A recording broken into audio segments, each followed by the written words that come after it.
So I'm going to share the screen so that we can be together in this. So in the book.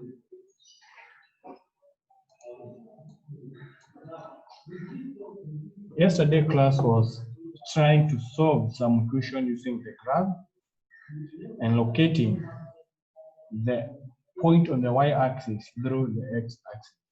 We did that, it was very much good.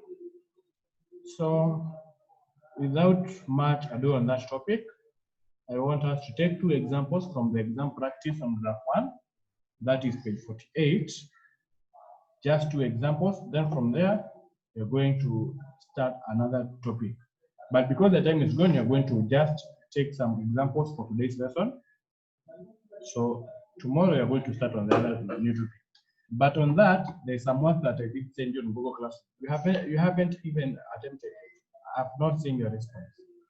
So make sure you respond to that work. So in this example, the first question you're told, find the gradient given 2 points, a given point B, a given point A, that is 2, 3, and B, 5, 9. That is the first example that you're going to do. And another thing that you're going to attempt to look at is example number 3. Bicycle hire in San Francisco costs $3 for T hours. That's given by the formula. You're given that formula. Then you'll be expected to draw the graph of C against T. So what you're going to do in this, you're not just going to draw the graph because you don't have a graph book with us, but you're going to find the gradient of the line and the y-intercept. This is what you're going to have, 4t plus 5, and t ranges from 1 to 10. So you're going to find the gradient and the y-intercept. By that, we'll be done with that. So let me share another page, blank page, so that we can work from there. So the first point that you're given point A, as 2, 3, and point B, you are given as 5, 9. So given the 2, you're supposed to find the gradient.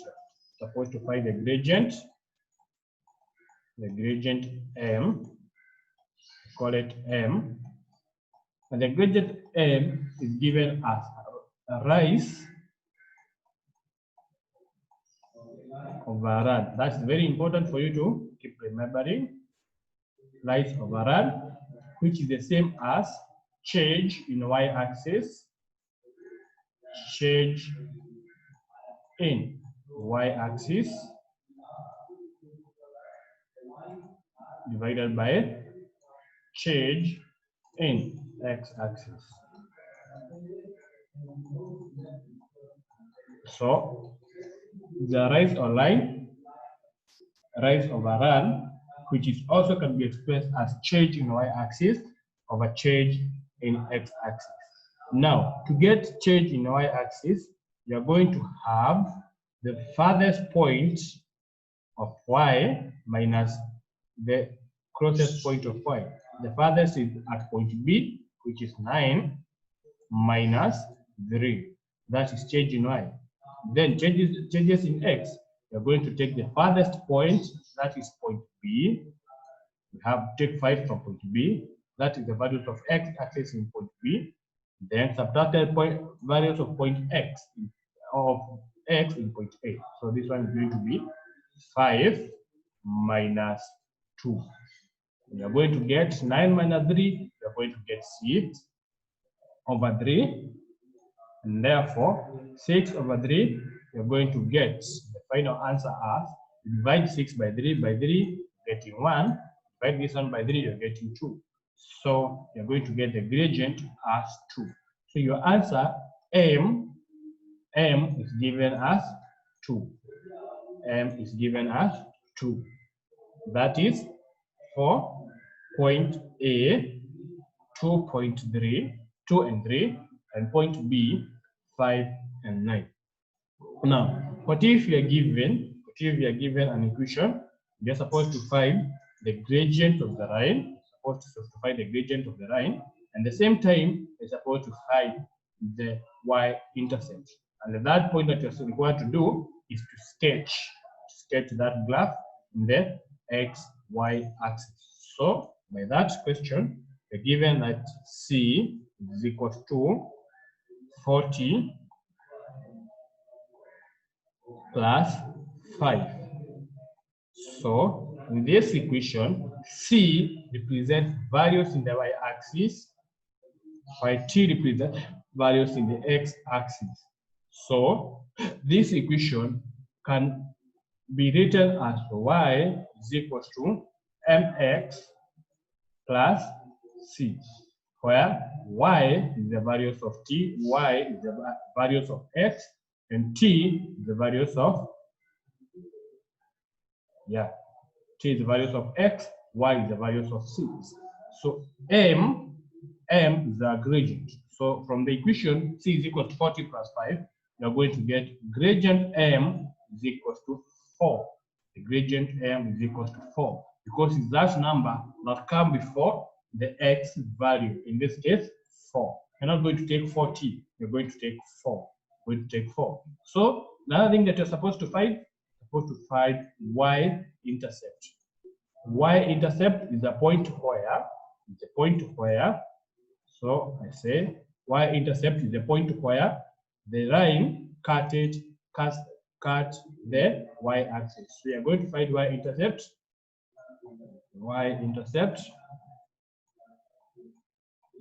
So, and this is the point where the line or the graph cuts the y-axis. And at this point, you have two conditions, or you have a condition that you're going to look at. This point where x or the line cuts the x-axis or the y-axis, the values of x is equal to 0. The values of x is equal to 0. And in this case, our x represents t. So from that, so again, this is the point where t is equal to 0. At point C, where t is equal to 0, you are going to substitute it in the equation. C is equal to 40 plus 5. You're going to have C is equal to 4. T is equal to 0, so it's replace it with 0 plus 5. So 4 multiplied by 0, you're going to get 0. You're going to have C is equal to 5. I'm going to have C is equal to 5. So y-intercept is equal to 5. So this is the same as y-intercept. Now, you may be told to sketch this in a graph. What else to sketch it in a graph? See what you can get. So I'm going to draw a sketch here, a sketch of a graph. So I'm going to draw, sorry.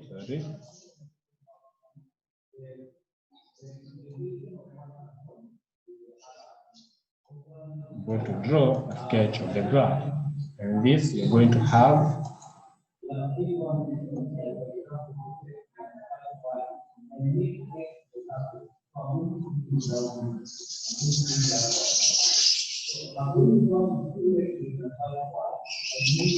I'm going to sketch it there.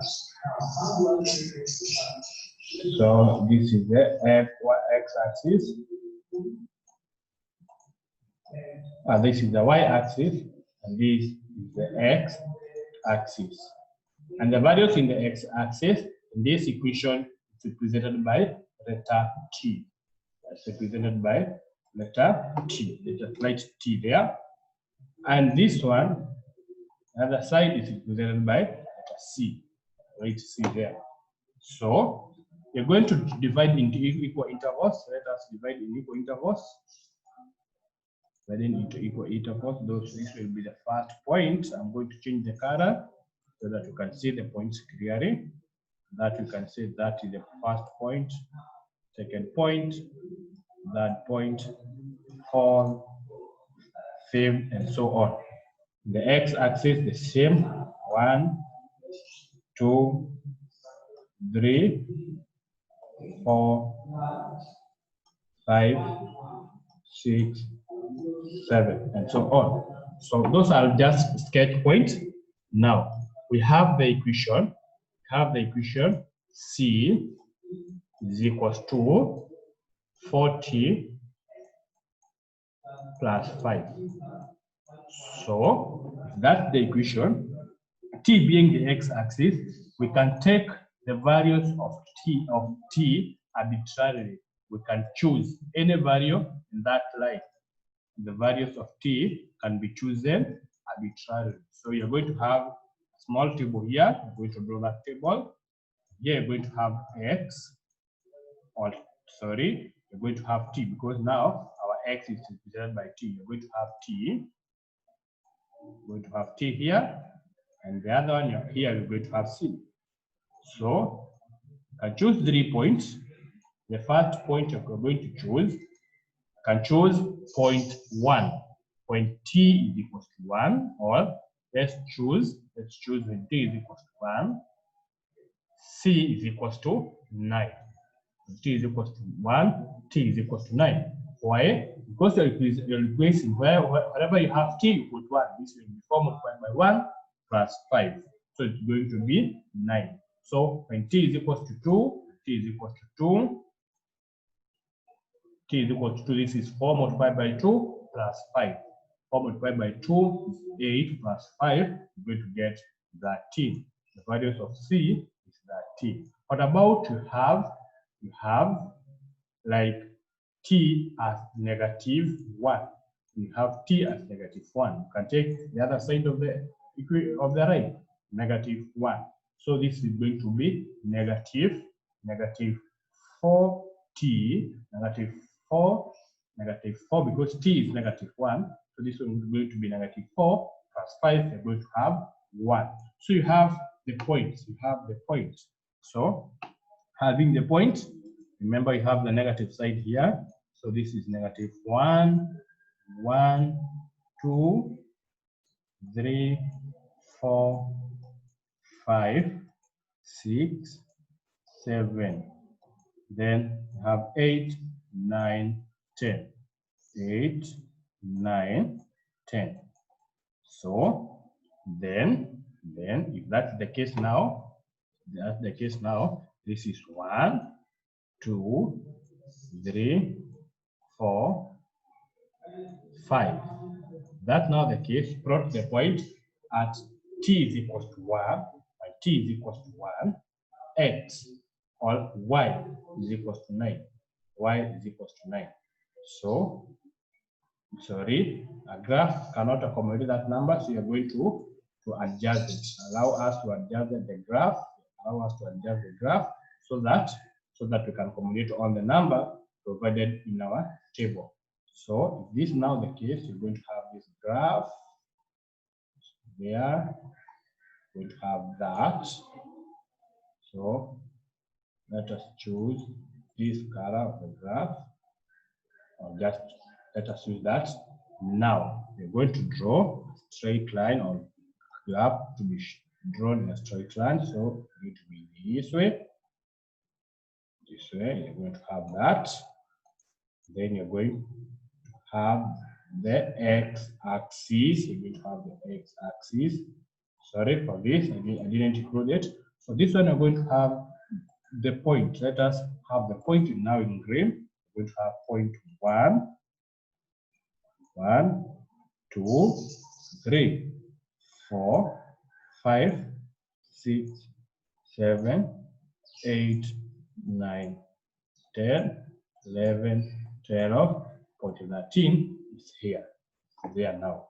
Can be having again, can be having -1, 1, 2, 3, now point 3, 4, 5, 6, 7, and so on. Now let's plot the graph.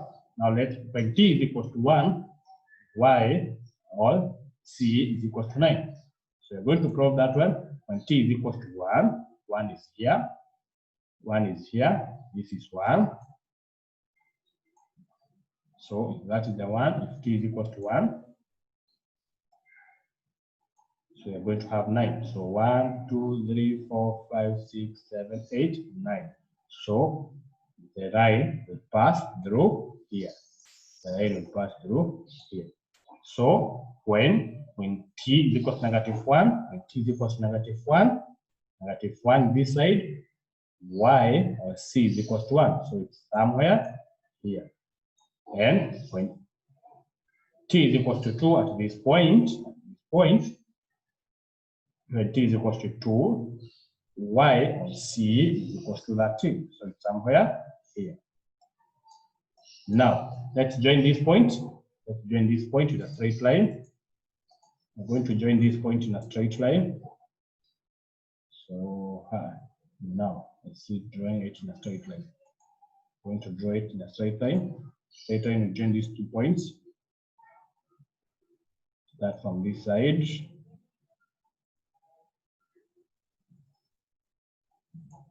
So that is a graph. And what you're supposed to do is label the graph. The graph is the values of c. If this is c, this is t. So the graph is c is equals to 4t plus 5.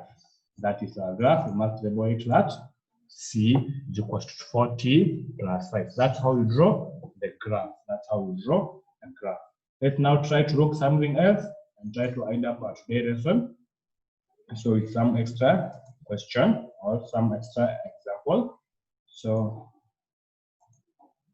if that's now the case, we have this exam practice and we have the things that we should learn or the things that we should learn. I want you to look at this graph of the value ax plus by is equal to c. This equation can be rearranged to find the gradient m and the y-intercept. And we say this one can be arranged by writing it in the form y is equal to, writing it in the form y is equal to mx plus c. Write it in the form of y is equal to mx plus c. If I write that equation in that case, we're going to get the y-intercept as the value of c, which is constant, and the gradient as m. And the gradient as m. Also, you can get the x-intercept. The x-intercept. We said y-intercept is at the point where the line cuts the y-axis, and at this point, x is equal to 0. That's why we get the y-intercept. Now, what if you are asked to find the x-intercept? X-intercept is the opposite of y-axis or y-intercept. This is the point where the line cuts the x-axis, and at this point, y is equal to 0. So you are going to have 0 is equal to mx plus c. Mx plus c. In this case, you're going to have your x-intercept. X-intercept when y is equal to 0, y-intercept when x is equal to 0. So those are the 2 things that you're supposed to know. Those are 2 things that you're supposed to know. So that said, the second or the next topic from here, the next topic which I'm going to read from here, yeah, is shape and space. And by that, we're going to stop there. Unless you have any question. Do you have any question? No. No. If no question, we can add our lesson there. And meet tomorrow. Have a good